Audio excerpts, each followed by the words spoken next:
Fatherland videos, we have a short story from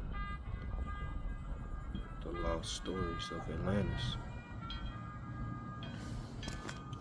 This book is presented by Dr. Jennifer Fuller and Flame Tree Publishing.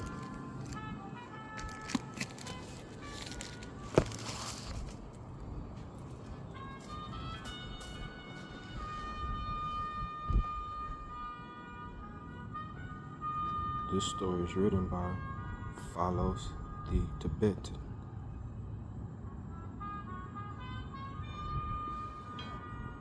On page 330.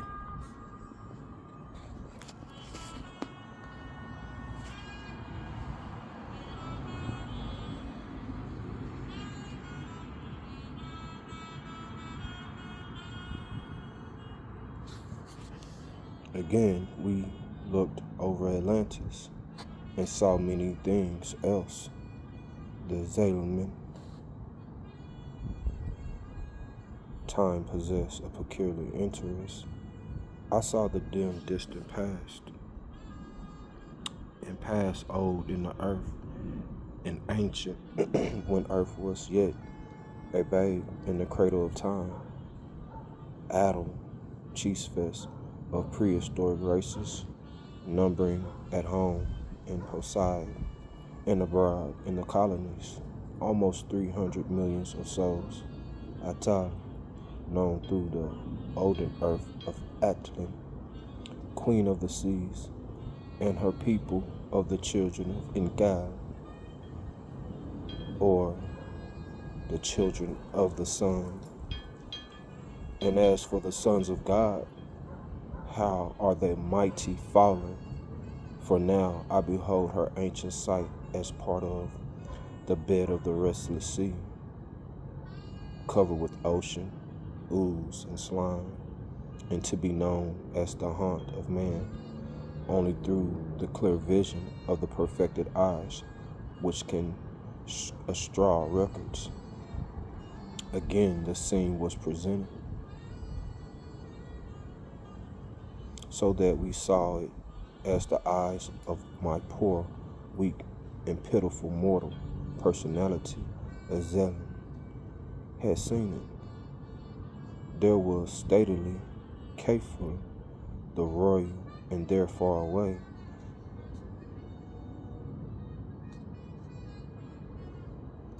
and not so stately, Marzus, its towers and turrets and chimney stacks and lofty buildings marking where had stood the greatest of Atlantis manufacturing centers, where the machine shops and the mills had been which supplied poise with valets and names and all sorts of machines and instruments with the products of the looms, the series of the endless articles of use and of art. Over 1,000,000 artisans there by day, but by night scarce 50,000, all gone by car or valets to their homes anywhere from 50 to 100 miles away, a few times ride, and all of this to perish because of man's iniquity. A few short hundreds of years later, here and there, I caught glimpses of canals, distributing either natural rivers or streams, or the product of aqua era generators such as Zelen had a small model of in his last days of Umora. We saw the world of Zelen, saw it serene with its millions of people, Necropan, which is 90 odd millions, Europe, then in a barbarian land, only about 1/6 its percent area. In Asia, not so large in extent then as now,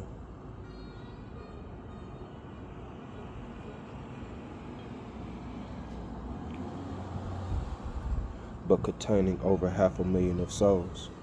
But the sparkling, brilliant civilization, which was more than pure of even proud today, there was glorious, Atla, 1,100 millions of people, civilized or but semi-civilized, and as many more scattered over the continent and islands of the seas, who were utter barbarians, such as the world of Zealand generally viewed them. The numbers of human race, and especially their increase during the several generations, had applied the pessimist, but the greatness of pessimists, Mathus, need have felt no alarm had he but known, because the world goes up and the world goes down, and the sunshine follows the rain. There are a varying number of people always in the world, now more, now less, for as a soul comes to earth, having been in the Thibetan, a soul passes from the earth into Thibetan, but now to come while one goes, or to go while one comes, relatively. Wherefore the world is apparently encroaching upon the sources of supply, or again the supply of all things exceeds demand, but only a fixed number of human rays went from the Father, and only so many have life, or even will have, but these come and go, as the tides ebb and flow, now on earth, now in heaven. Malthusians need not fear. Zelm had been my personality. 30 centuries later, approximately, we saw again this land, but how it changed. Now had Phylos lost something, not the tangible matter visible to earthly men. No, this was not gone. But then men we saw were not the high, lofty, noble-souled men known to Zilin and Azimi. And when the manhood suffers degradation, all nature with which has to do also sensibly alters for the worse. Marzus, the city of manufacturing arts, was no more. It had gone down before corruption. Art had not suffered so much as had science, but the science withdrew upon the mysterious forces of nature, the navas. This had so far disappeared. The airships were forgotten, or at most were semi-mythical history. So were many other instruments with Zelon.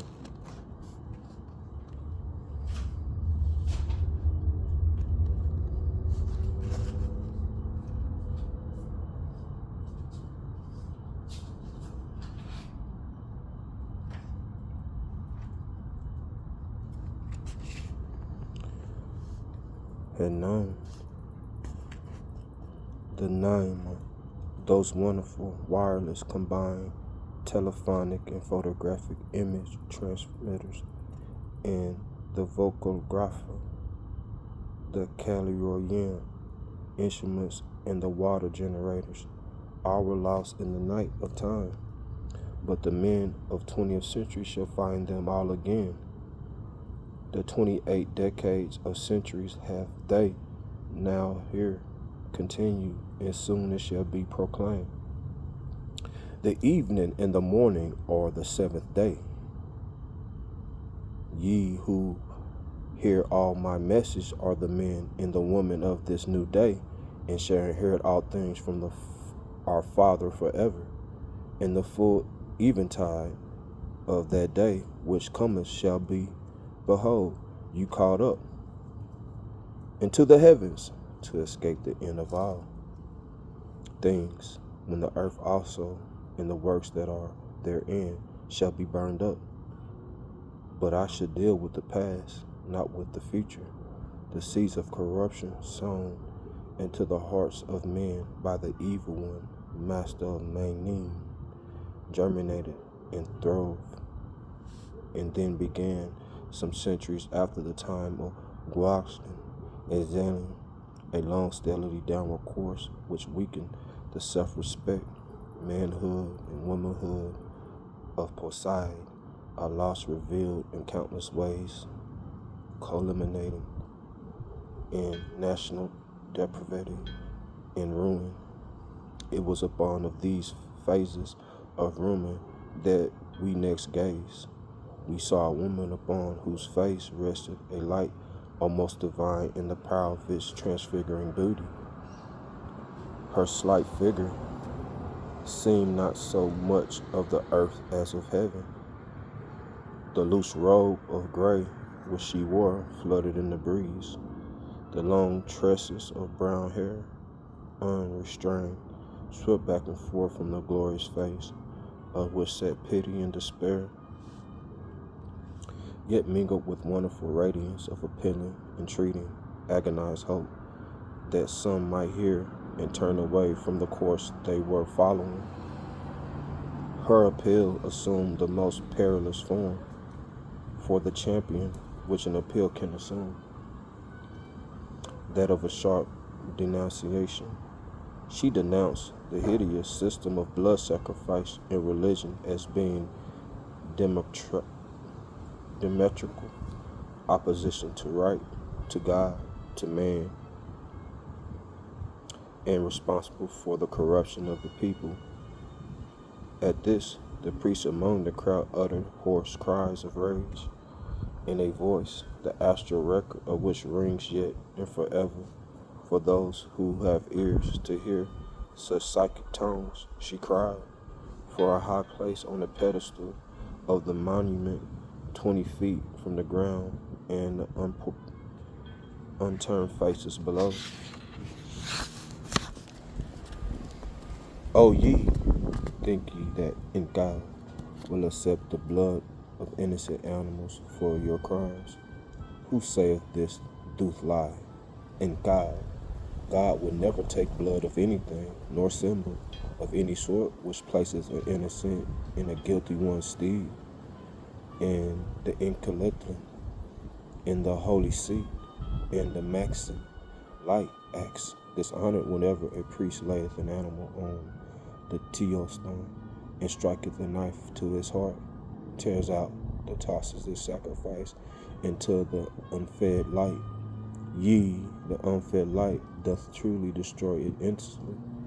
But think ye because of this merciful Incal is pleased. O ye vipers, ye priests that are charlatans and sorcerers, and angry and godly stopped and stooped as she uttered this, and picked up the jagged bit of stoneware. In front of him was a litter of borne by sad-visaged slaves. On this, reclining amidst soft silken cushions, was a woman, languorous beauty, the very impersonation of shameless abandon. In the warm tropical atmosphere she lay, innocent of uncovering, except the heavy waves of the hair of her beautiful, if wicked, head partially concealed her nakedness. The shameless sight did not attract notice because of its shamelessness. The only attention bestowed by the dense and wrathful crowd around her was the sensual admiration from one another. Such sights were all too common in these days of Atlantis. Seeing the priest pick up the shred, this woman said, "What wast thou with it?" "Not," answered the priest, "not, forsooth. I know thou wouldst throw it as yon blasphemer, if thou hast courage." "Courage I lack not," was the sullen reply. A voice in surging crowd now called out to the blasphemer of religion ought to be sacrificed on the Theo stone, and her heart given to Maxim. "Listen to that! The people, the Inkali, will be with thee," said the Watan. "Throw the piece, and see if the perchance thou mightest not reach the game."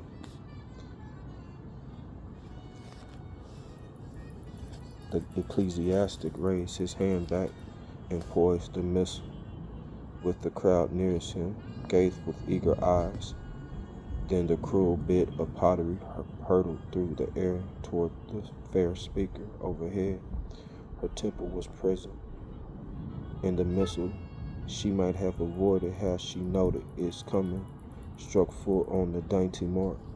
With a cry of pain, she threw up her hands, reeled, and then fell outwards, downwards, the 20 feet to the hard pavement below.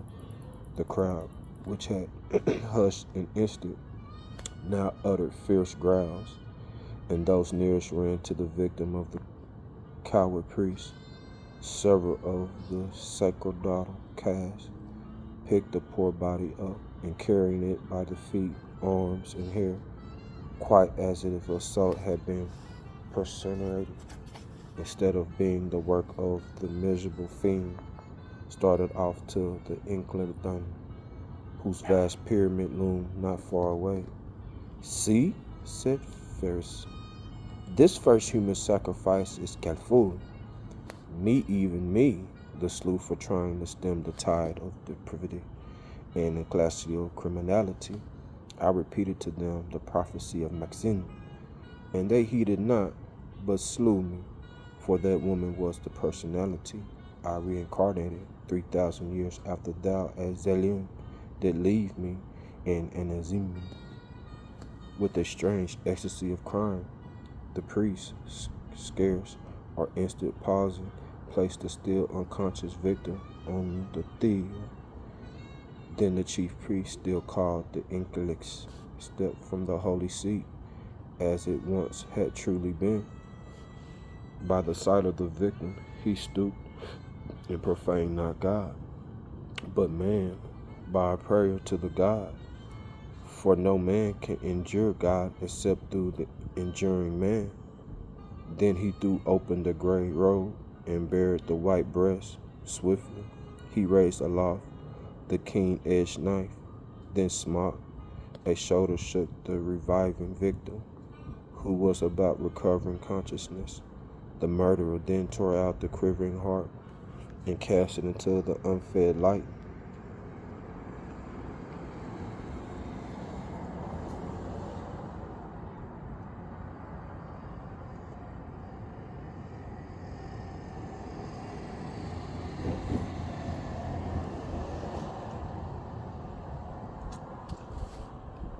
When it disappeared and made no sign, then the flesh was divided piecemeal amongst the murderous crowd, together with the blood-stained garments.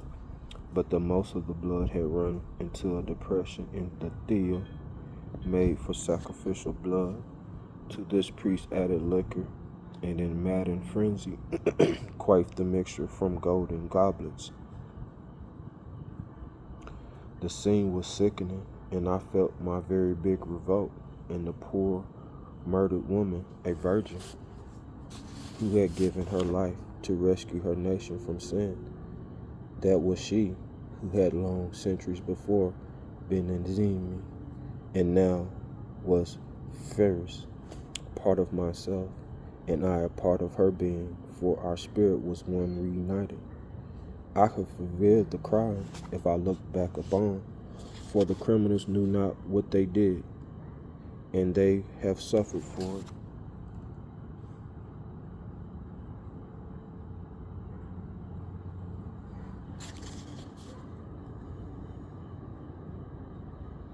And yet shall suffer, for it is their karma.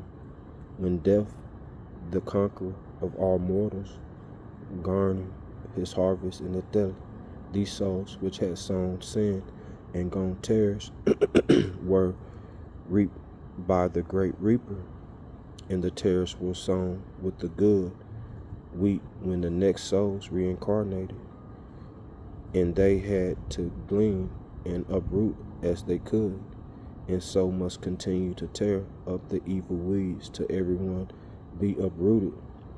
Then will they have atoned unto God. There is time, enough lives enough, but, O friends, none to waste. After this human sacrifice, the thirst for blood which the people manifested became unappeasable.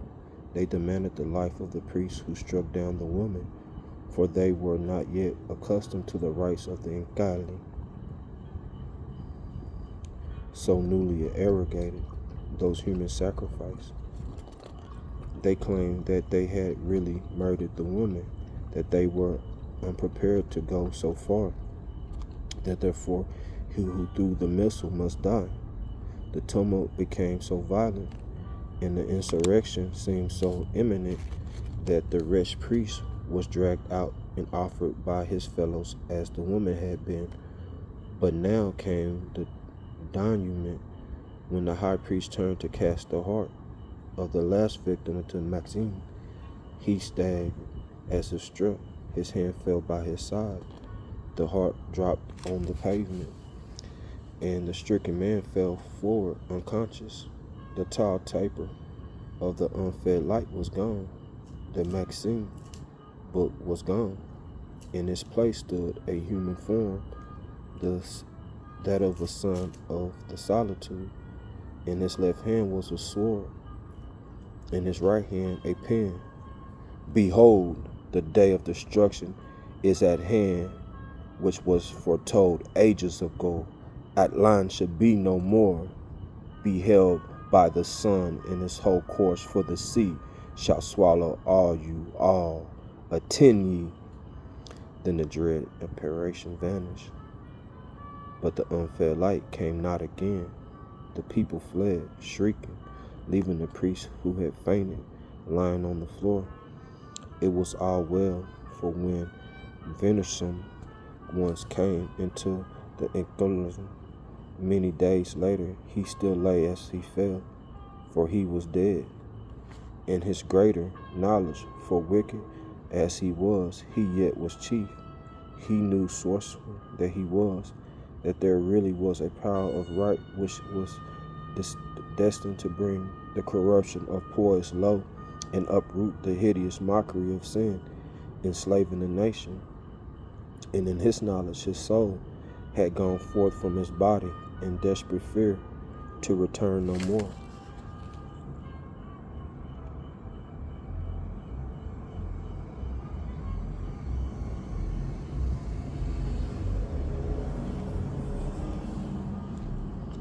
But the stupid sensualism of the masses, finding that after a few years nothing terrible occurred, gradually lapsed to worse than before, for human sacrifices became common.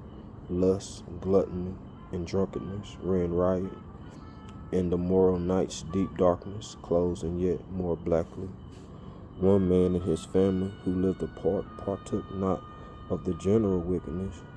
True, he had his mate, like the ordinary people about him, were not married, save as higher animals, monoganism, nor were his sons and their wives any better, but blood sacrifice he nor they would do.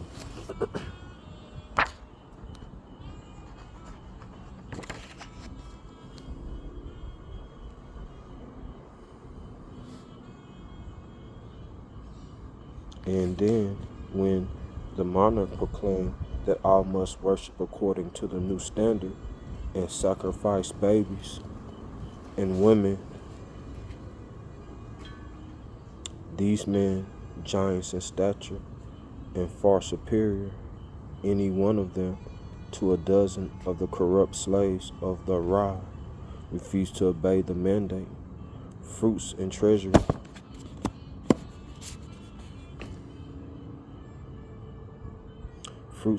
they offered, but no blood. In his seclusion, the father, Neph, had a revelation. It came from the sons of the solitude, who were now wise, altered from the ancient high standard. But Neph thought it direct from God. The revelation was but a repetition of the prophecy of doom. But the knowledge of that prophecy, having been centuries neglected, bore to Neph all the force of a new revelation. So he came to know of the coming destruction of Atlantis, he and his sons, and they considered how to escape. Phylos were unknown. Neph and his sons were unskilled builders. but they received instructions from the befriending sons of solitude who came to them in an astral shape. And so these better men of Atlantis began to build great vessel. It was clumsy but secure and had soon room to receive several of all kinds of useful animals found in that thought. And too simple, ignorant Nephthys constituted every animal on earth, for he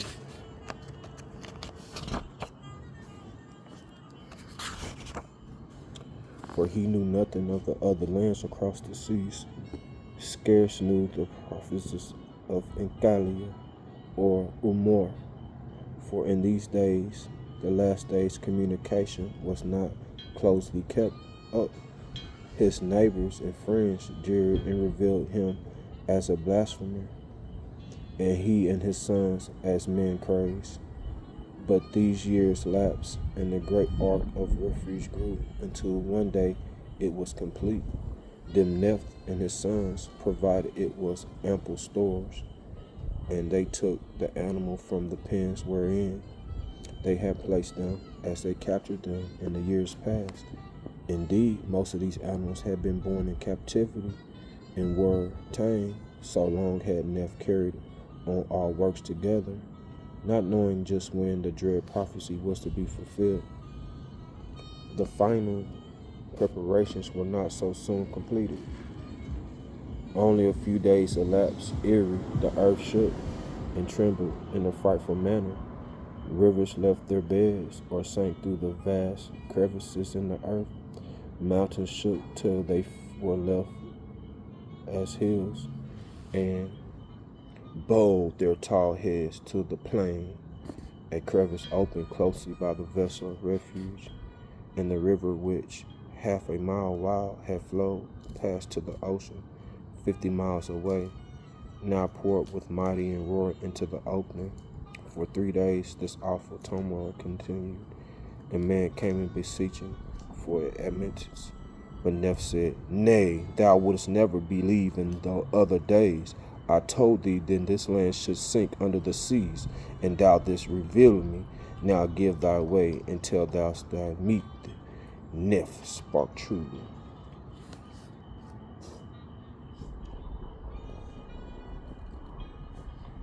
"3 days of horror and 3 nights death stalked through the land, for the mountains fell on the plains and floods swept unrestrained. But the worst was to come. On the morning, on the 4th day, it seems as if rains of heaven would drown all. Yet the thundering and the turmoil was not lessened.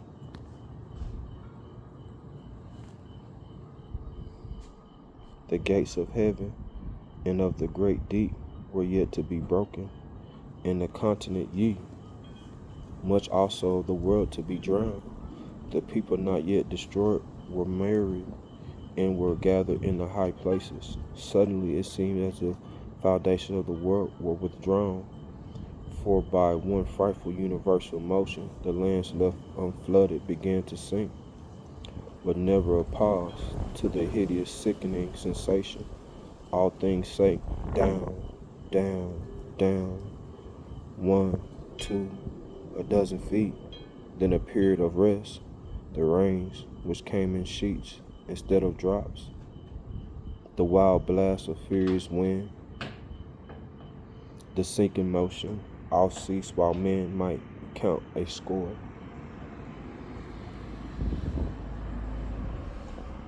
1 score, 2, 3, yet no resumption.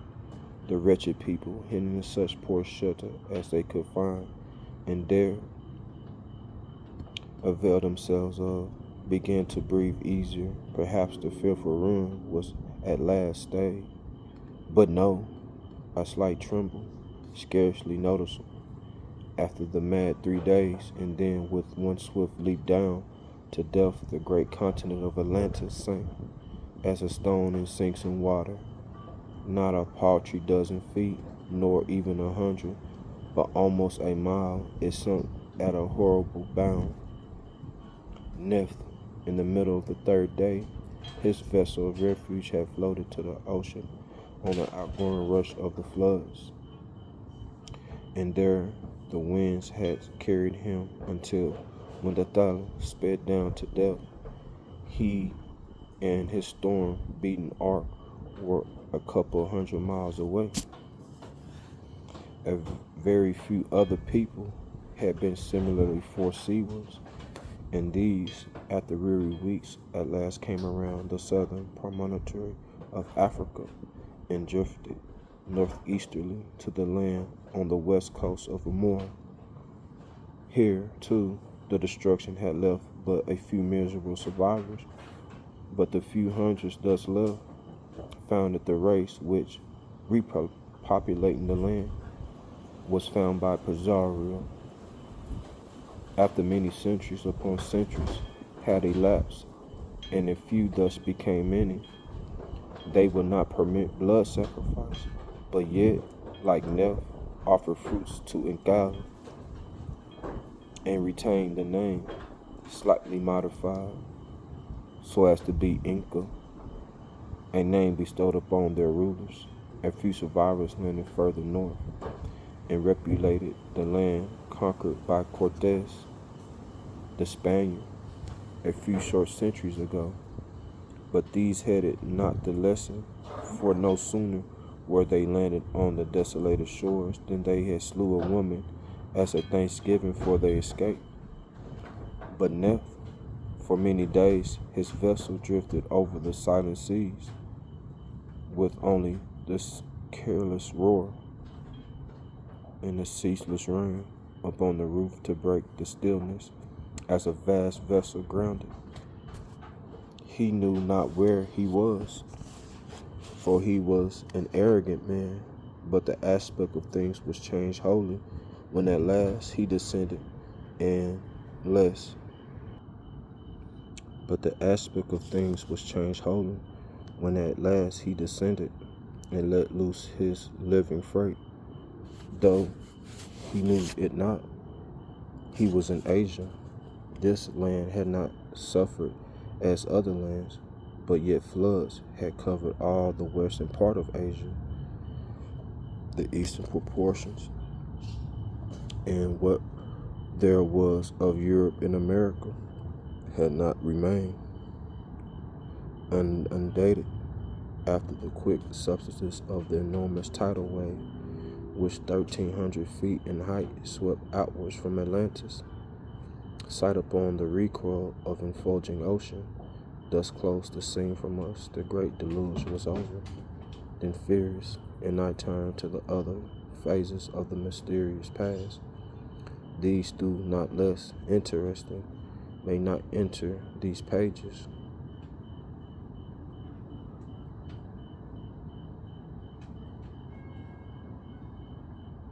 Rai Galaxy was come to Mendacus, while Rai Erna and Surin was with us now. Morlang Zoma was that son of solitude, whom I took of my valleys when I was zealous away from Surin. So we saw the interweaving of the lifelines. Then we saw the course of the lost soul. My name, from the remote ages when Atlantis was not known in the earth. A settling man then until we found him, serving Satan, an outcast from human ranks, blasted thence by the Son of God, the first fruit of them that had reincarnated slept. Looking, we saw the early ray beside him of the Maxim stone, and the unfed light, the lawgiver. We knew him from the Christ, illumining man then, and later as Buddha, and again overshining that greater than Buddha, the Nazarene. Before Abraham was I am, whosoever the Christ Spirit entereth into, and abideth in, becometh a son of God, and equal with Gautama. But into no one will it enter who doth not travel the path. The mighty one blasted Manan. Yet we saw that because Manan had crossed our life, then I was thereby made the instrument of mercy to him by Christ, and the occasion was yet to come. Back of the time of Zelium, we gaze upon the scene of the great continent of Lemuria, or Lemuris. We saw a great house built of stone, standing on a grassy sward, a plain over which roam herds of cattle and krill-like horses, having 3 toes to each foot and high shoulders. Far to the east was a blue mountain range. Beyond that, a great ocean, but between the manse and mountains flashed a silvery light. Within the house were many people, servitors, all to the people, a woman and her son. Gloom overspread all faces, the gloom of blood. To a chief among subordinates, the son gave orders. The slave, grim, ferocious, a very incarnation of cruelty, attracted my notice. His brown skin was swarthy, his hands talon-like. Only a rich cloth appealed him. Receiving his orders, he disappeared, but soon came again, pushing 2 mangled people, plainly of a different race from any there. One was youth, lithy, erect, rather haughty of mind, his hair brown, his features symmetrical. That individuality of 23,000 years ago is now Soma. The other captive was a fair girl, sister to the youth, it seemed. Her beauty was delicate, but voluptuous, the fierce, cruel eyes gleaming like live coals from under the shaggy brow of her master of the realm. Shaven head outfitted him to the master of the brutish crowd around him. This man extended his hand as if to touch the captive maiden. She shrank away and drew her figure erect in a queenly scorn. "Ha! Unyielding as ever," quoth the master. "We shall see." He nodded to the chief slave, who threw the captive boy on a sort of an altar beside him. He bound him, but the victim said firmly, "Sister, yield not. Die first." Her eyes shone with an awful light of horror. "Stop his voice!" exclaimed the master. And the slave, nothing loath, cut out the poor boy's tongue. "Beast!" hissed the girl to the master. "Ha!" he replied. "I will prove that true." And he struck the breast of the tongueless lad with his own dagger, and tearing out the heart, threw it at the sister's feet. A goblet of blood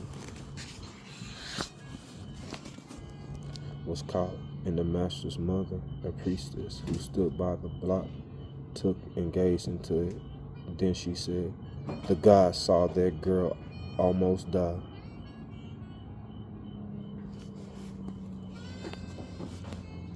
"Say they so? By all the powers, I will not obey," shouted the master. "Not though my troops of war fail, and the king fails." "My son," said the priestess, "thou mayest not avoid the sacrifice and live, say the gods." "No, the gods be served. Give me that knife." He felt its keen edge and then asked, without taking his eyes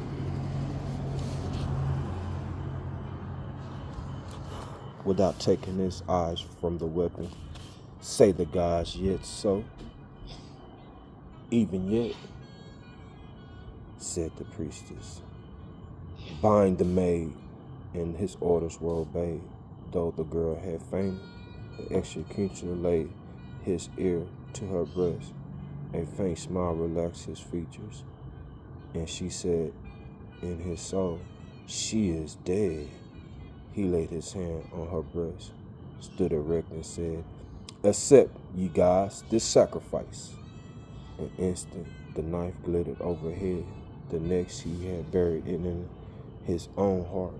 So had the heart that knew no mercy yielded to love. The stone warrior was dead.